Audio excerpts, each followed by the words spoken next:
আজ দুপুরে হাওড়ার বেলুরের বজরংবলী লোহা মার্কেটের গোল্ডেন মার্কেটের একটা স্ক্র্যাপ লোহার সরঞ্জাম মজুদ গোডাউনে আগুন লাগে। চতুর্দিক কালো বিষাক্ত ধোঁয়ায় ঢেকে যায়। বহুদূর থেকে সেই ধোঁয়ার কুণ্ডলী দেখা যায়। বিষাক্ত ধোঁয়ার গন্ধে ঘটনাস্থলের সামনে যাওয়াই দুষ্কর।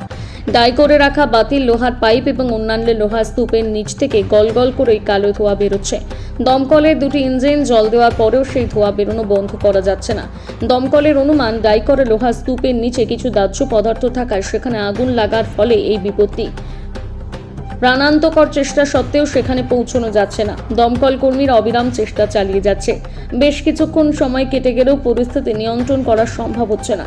গোডাউন মালিকের খোঁজ চলছে। তার সাথে যোগাযোগ হলে তারই তত্ত্বাবধানে গোডাউনের সব মাল বাইরে বার করার পর গোডাউন খালি হবার পরে আগুন নেভানো যাবে বলে মনে করছেন তারা।